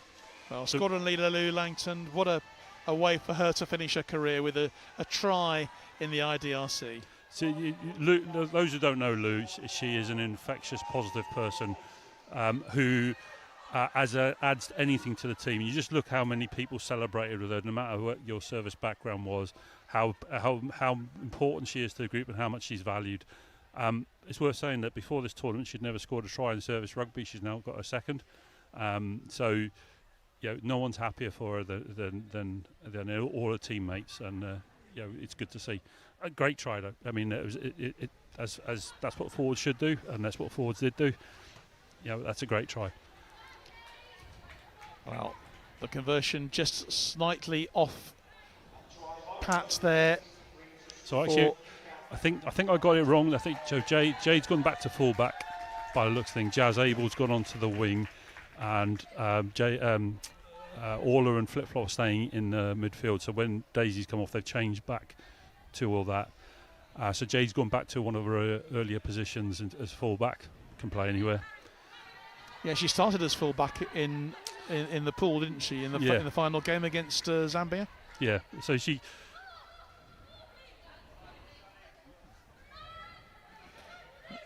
That's Lou Langton again getting stuck in. It's going to be a penalty, though, to Ireland for holding on. And... I'm not sure about that. So again, I think the unlucky there, Laker, is what the referee's saying is that you take the player who's too far away from the ball, but she was the threat, and she showed to be a threat, and Laker took her away. But hey, that's what it is. So you just got to play on with it. I actually think the referee's been pretty good today. So here we go, points opportunity for Ireland. It's a point a minute for UKAF so far, 55-0. We've played just under 55 minutes here at Kingsholm in this fourth place playoff. Don't forget we've got the final to come, 3 o'clock kickoff here this afternoon between Fiji and France. But can the Irish Defence Forces get their first points of this playoff match? I think all the neutrals are going to be really hoping they can do it. It's Patricia Coote. If anyone can get it, she's been very accurate with the boots when she's had the opportunity.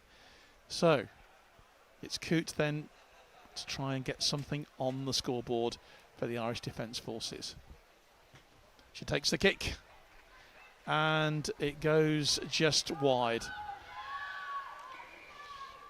It's unlucky. Again, you could almost see a collective hold of breath. As feel the pressure, couldn't you? We were all feeling for our period of commentary. It'd be nice to see him to get something out of the game, but that's good play from UKAF to actually just turn him around quickly and put a chase in.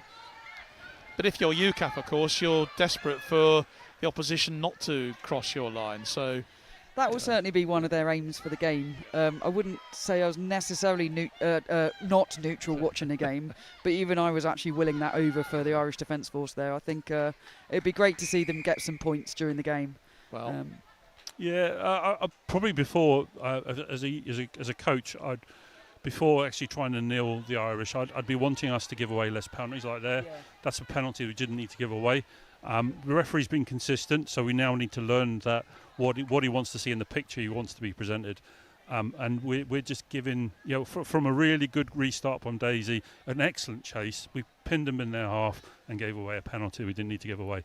And that's what, if you don't stop that, then points will come. If you stop that, points don't come. Yeah. Now, it's back down to that decision making, isn't it? In the heat of the, I'd say the heat of the battle. Yeah. But in the heat of the game, it's having players that still have a blue side to make that right decision at the right time, rather than the red side, red head giving the points away. 100%. Live on our Forces News News channel. Here come the Irish Defence Forces once again. Can they breach this UKAF defence? Couple of mentions. Jean Bradbury, proud of you, Ireland, and Sharon Sibbald as well says, Chloe Farrell, super proud of you today. But here comes the UKAF captain, Jade Mullen.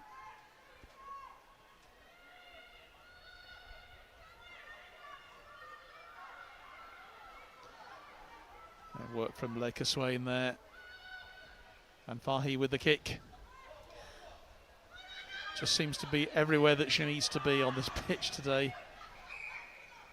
And it comes back for a penalty. Where's the scrum? I think he's going to come back for a penalty. Yeah, it's a penalty, yeah. Hands in the ruck. Or not rolling away. But I think I actually think that the changes Ireland have made have actually had a positive effect on the team.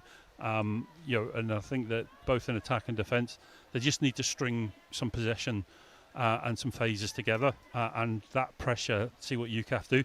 UKAF have shown that they've got a preponderance to give away penalties without pressure. What will they do if they put under pressure? And also, let's get Farrell the ball. I don't think she's had the ball much. But she's shown in the whole tournament, no matter who you're playing against, give her a ball and see what she can do.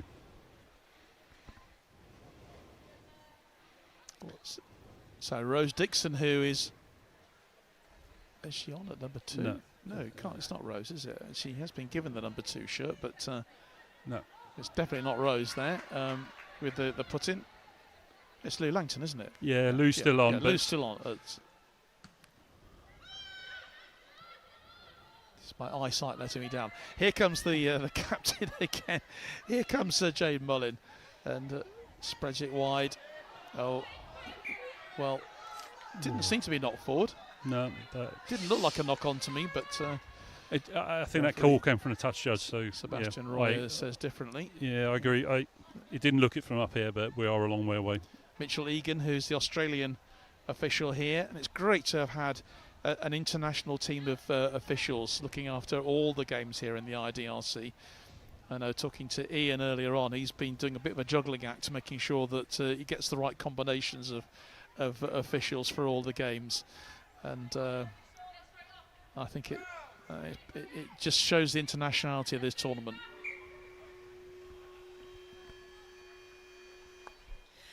Yeah, you're absolutely right. And it's just another one of those examples of actually how much goes into making a tournament like this happen, and the inclusivity and the importance of the tournament happening. The networking, both the players, the officials, those here supporting today. It really can't be underestimated what an international tournament like this actually provides, and that opportunity for military, which otherwise wouldn't speak to each other in terms of their daily interactions. Yep.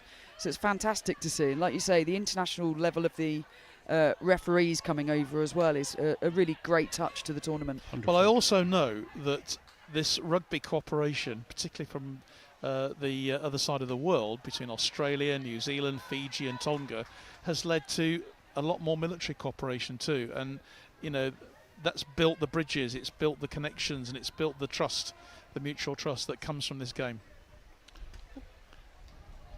Well, there's Lou Langton coming off after a great game. And Bethan Dainton coming off as well. Amy Reynolds as well. Yeah, Amy. Well, congratulations to all of them, and a special mention for Lou, who ends her military rugby career on an absolute high. She scored the last try so far for UKAF in this game. Absolutely, as an ex-Air Force coach, I absolutely great to see. And Lou has just done. Is one of them players that's just a joy to coach, because she'll just enthusiastically do everything she wants. But a special mention for me for Bethan to come back from rugby league and just make a massive impact in Union there, and is just absolute class in whatever she does. She's such a great ambassador for the game, isn't she? Both codes. Yeah. At every level, as you say, John, and a brilliant try from her today to absolutely enjoy in the second half that she scored. Yeah. Referee says knock on, but allows play to go on. Yeah, there's still width on. And so few. I mean, you're quite right. So few scrums in this game. Yeah, and I think the scrums we've had have ended in penalties, so they're all offside here. But I think the players that have come on, Chantal Miller, fantastic. But a real shout out to... a chance again for another try for UKAF. And this is going to be... Kim Grundy. Yeah, Kim going over for the 10th try for UKAF. Well done to Kim Grundy. Good finish. Getting herself on the scoreboard, which takes UKAF to 60 points. But another mention for Roanne Sinclair, who played for Leicester at the weekend. She is another player who, in the last 18 months, 2 years, who's just developed massively into a complete back five operator. She's either a second row or back row, depending on how you want to play. Her and Chantel coming on are definitely adding physicality and work rate into the back row. Well, Daisy Fahy, a chance to add another 2. This should be eminently kickable for her with the success she's had so far in this game. I think she's got about 50% at the moment. 10 more seconds allowed. Referee counting it down. And that is safely over for UKAF, 62-0. Yeah. Now, as all the changes are making place for UKAF, it's really important that they don't lose their cohesiveness. And they've probably been guilty of this in some of the games in the tournament where they haven't been quite been as sharp as they have been as the starting team, and that's quite common in rugby. But the challenge here is, maintain your cohesiveness in attack and in defence. Well, Ireland making another change, and going off for them is Shenda Moran, their loose head. So she'll have been replaced by Alison Gibbons, I think wearing number 16.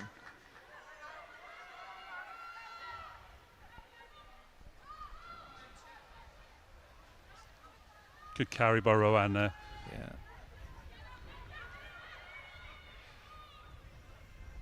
Oh, that's lovely interaction. Jade Mullin finding her way through. Brought to ground in the end. Kick from Daisy Fahy. Which way is that going to go? That's not going to bounce out to play, but it's collected. The referee says a knock on to Ireland, and so that'll come back.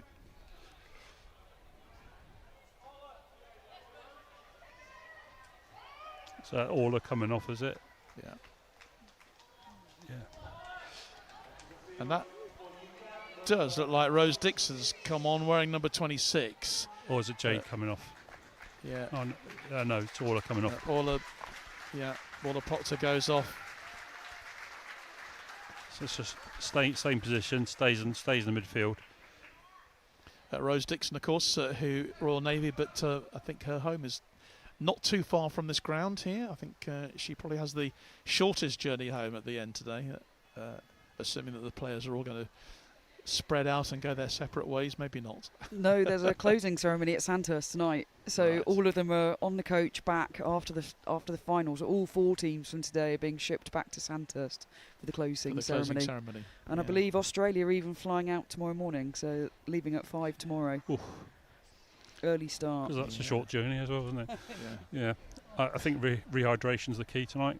I think they'll be doing plenty of rehydration protocols there. Absolutely. Yep. Maybe replacing a few carbohydrates as well. Lots of bottled water. Yeah. So a bit of attention then for Ireland's.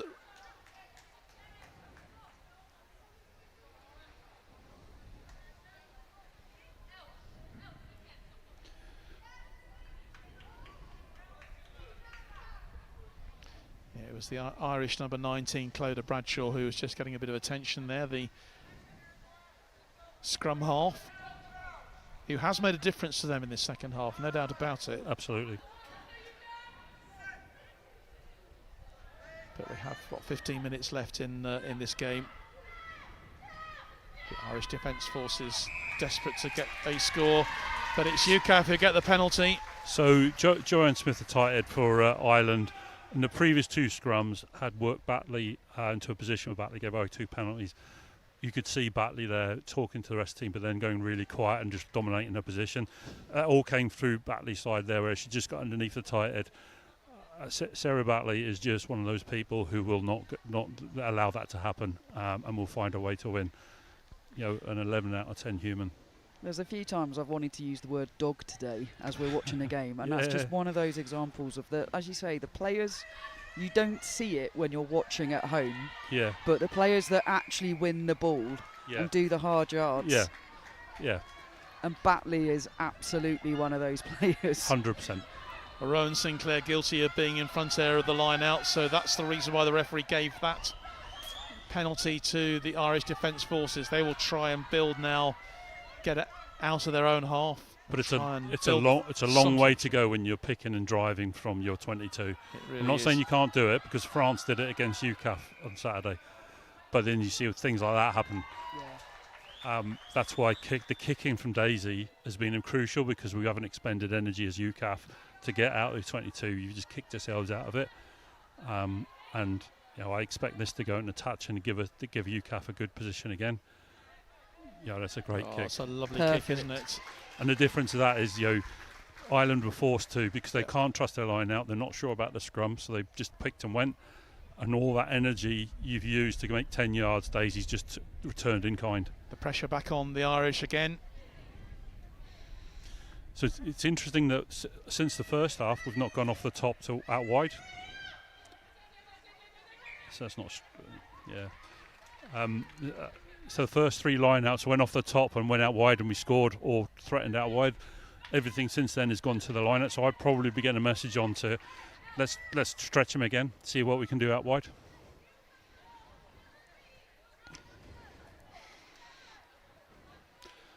So the Batley and Joanne Smith battle commences, and I say credit to Joanne Smith. That's the whole game she's played. Yeah. And that's, you know, she's fighting hard there. So Bradshaw then with the put in then for the scrum for Ireland. Deep in their own territory here. They'll want to clear their lines, and that's unfortunate for them, but it's worked out for Jazz Abel. Comes inside, finds the captain. Here's Daisy Fahy. Here's Rose Dixon. Lovely ball out wide to the left-hand side. And Kim Grundy looking for her second try, perhaps. But if it comes back here, all the front row are in the wrong position for the defence. But they've worked it well, Ireland. Fair play.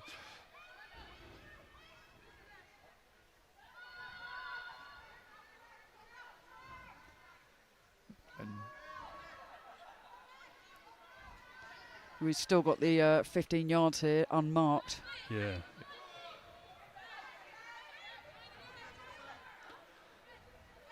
Irish players offside, so UKAF once again. Chance for them to go forward. It's on. Ellie Brightwell. It's on again wide here. They'll take it wide. Here's Daisy Fahy. This is great from her. Great run. And she's going to go through. And she's going to score a hat-trick of tries. Daisy Fahy under the post. That is magnificent play. What a try. Fantastic. Absolutely. Class. Absolute class. Again, it's because she had players around her, which the defence then don't know which decision to make. Unfortunately, as defence, again, for young players watching, make the tackle. You've got to take the ball player down and trust your team to take whoever's either side of you. However, on that occasion, you can see why the defence were wrong-footed. Again, carrying the ball, strong running, fantastic try from Daisy, but it's the support runners around her that put the defence on the wrong foot. Yeah, it's a great play, and her ability to point, and where she pointed, the defenders went. Yeah. And that's it's class. That influence that you spoke about earlier. Yeah, absolutely. And well, I just wonder whether Amy Cockayne and maybe Sarah Bonner are watching today, her fellow RAF players, and celebrating with her as she puts the conversion over 69-0, which equals, of course, the score they had in the pool match that they played right at the beginning of the tournament, which was Ireland's first experience of this championship. 100%. Remember, they had a bye through to the from the first game because Zambia were unable to get here in time for the start of the tournament. That was their first experience. It's been revisited slightly here, and I don't think UKAF have quite finished yet. But charge down, and a chance for an Irish try, and they do have their first points, and it's Labra Basioto who's got the try. Well, great celebration for the Irish Defence Forces. It was Daisy Fahy's kick which was charged down, and great news for the Irish, with, I'm sure they'll be celebrating over there on the other side of the Irish Sea, as Laura Biastro has got the try, and Ireland are on the board. Fantastic try there, individual effort, and that all came about clearly from the pressure, and actually Ireland's willingness to keep fighting in this game, put the pressure on Daisy, and it's still the skill to pick the ball up, not knock on. It's wet out there, it's a fast pitch. Great try for Ireland there. Really pleased for them. The word you used there was effort. You know, this is someone who's been on the pitch the whole game, never gave up, chased everything, and you know that's what can happen if you chase everything. Never give up. They've tried so hard, haven't they? And you know, not just in this game either, but against Fiji in that semi-final. And unfortunately, Patricia Coote can't add the extras, but already some reaction coming through from Irish fans. Lindsay Kane says, yes, ladies, which is great stuff. Yeah, Daisy was disappointed with the kick, but that's minor. The effort from the flanker there is outstanding, and that so shows you've got a team to work with, a team to build on, and they've got immense pride in what they're doing and who they're playing for. Funny enough, pride was literally the word in my head then. Absolute pride for the shirt and a willingness to keep fighting, and you know that's what comes from that. Never give up, as you say, for any team, and that military ethos of continuing to fight through. Fantastic. Bit like when England played Samoa the other day, wasn't it? You know, the wonderful spirit shown between those two teams. Obviously, England absolutely dominated the match and deservedly won it by a big score. But the fact that Samoa, they actually did produce something and got something out of the game. That's the beauty of rugby, is that it's about. Fundamentally, it's about you and your mates ganging together, showing a bit of discipline, bravery, courage, effort, work rate, and trust. All the things that the military, are essential to any military force, and that's why rugby's so good for us. Great work from Jazz Abel. Spreads it wide to Jade Mullin. Irish desperately trying to keep UKAF at bay. Will they succeed? Drive through now for them from Rowan Sinclair. And again, going for the line. It's another try, and this is Sam West who's gone over for the 11th try for UKAF. There's a little bit of detail in there from Jade Mullin earlier, and that just makes that try work. She got in a bit of a dark alley surrounded by players there, and if she'd have gone to ground just as she was first hit, that ball could have been turned over. But she worked on the ground to make sure that no Irish player could get the ball, and that it became available from UKAF, from which the Irish defence never recovered, because they all thought they had a chance. And it's Laker Swain who went over. I apologise.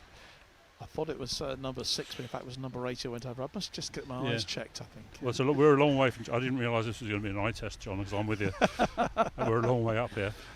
I put my contact lens in today, so I can just about see the players. But I need a pair of binoculars, I think. As Daisy Fahy puts that over. So 76-5 now the score.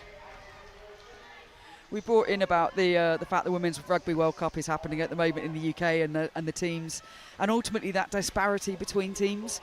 But that in itself isn't what coaches concentrate on. It's not what teams work on. The development within the game, there's so many different layers of, yes, there are some extremely strong teams out there, and there is disparity within the game.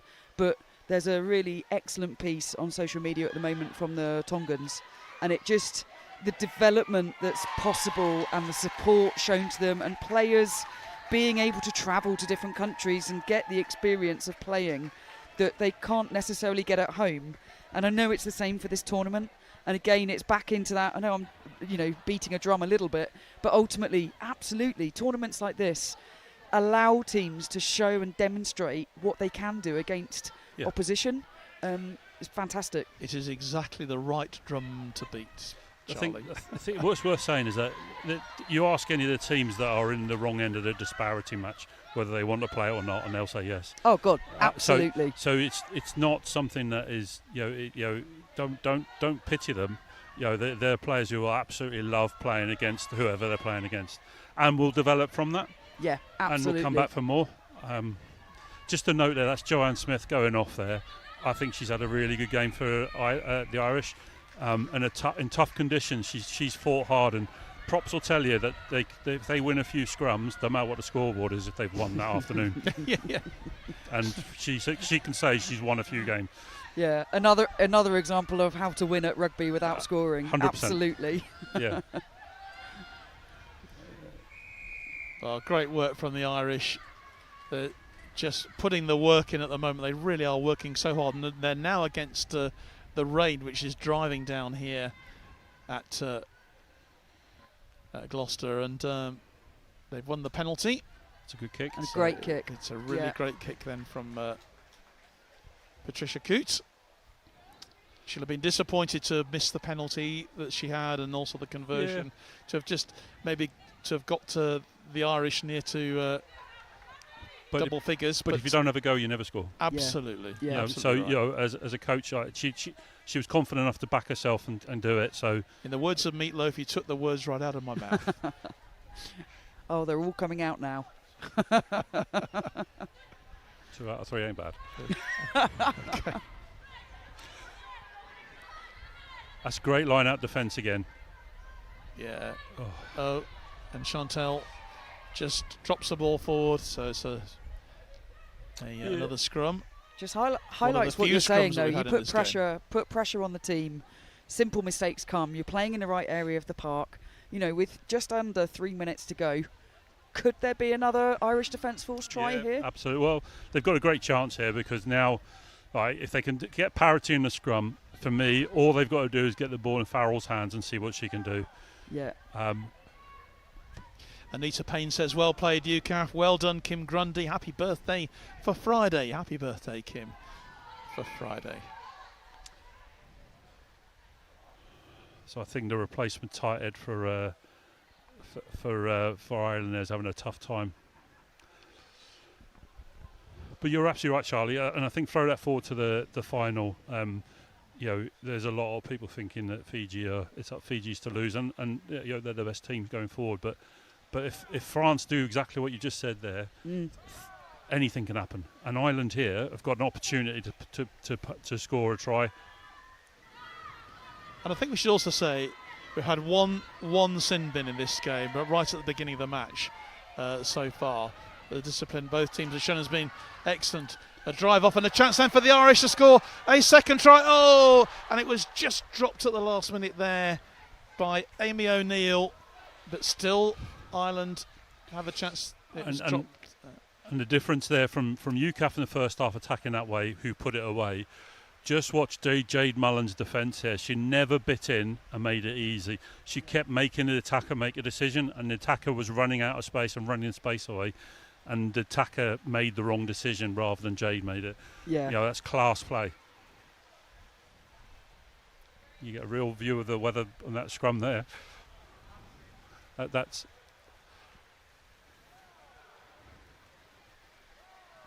into this last minute then of the game. Scrum for UKAF, but good drive from the Irish. It's brought forward by Chantal. That's Chantal Miller, great work from her. Daisy Fahy will kick it clear. And does well with the kick, and that indeed is no side. That's the end of the contest. Well, 76-5 tells its own story really as far as UKAF is concerned. Dominant performance from them. Scored 12 tries, 76-5, just tossing it, making sure my maths is correct. 12 tries for them, and well done to the Irish Defence Forces as well. They got themselves on the score sheet. They achieved what they wanted to do in what's been a great learning experience for them in this tournament. Well, congratulations to UKAF. They did everything they needed to do today. I'm sure lots of lessons learned, but again, some great performances. Yeah, absolutely. Very, very quick shout out to Chantal Miller.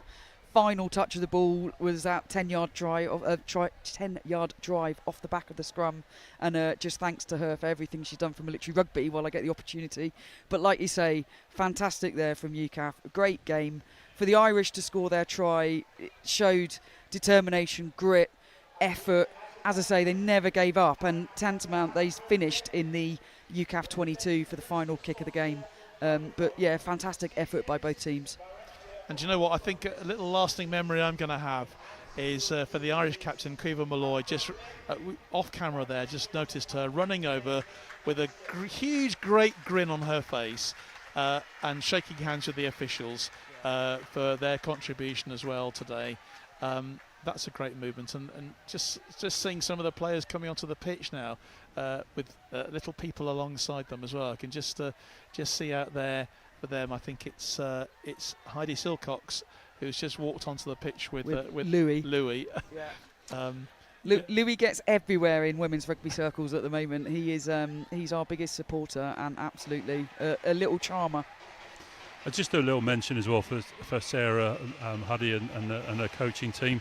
But it's been a challenging 3 or 4 weeks and a build up into this and all the games that have led into this. I know the amount of work and effort it has to bring together people straight after the inter-services when we're battering 10 bells or whatever at each other, to then build together and come together and form a team.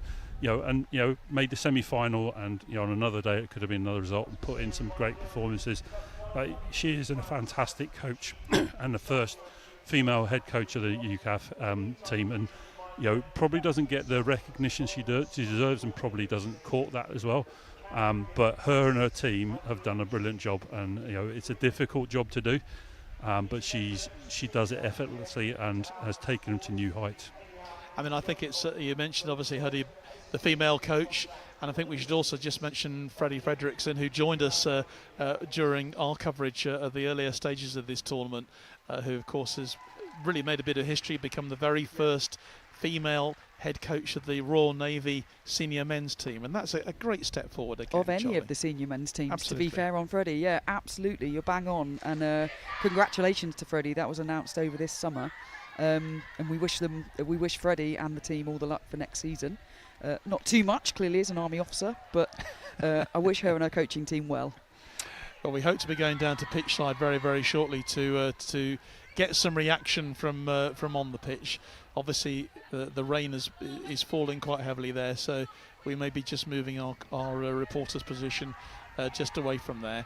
But great celebrations for UKAF. They have finished third in the competition here.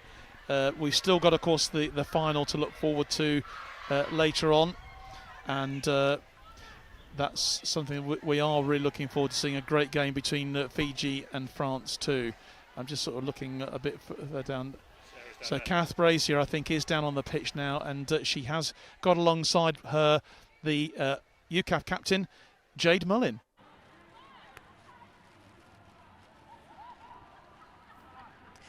Okay, so finally the tournament's over, girls, and we've got head coach Sarah Mitchelson, captain Jade Mullin.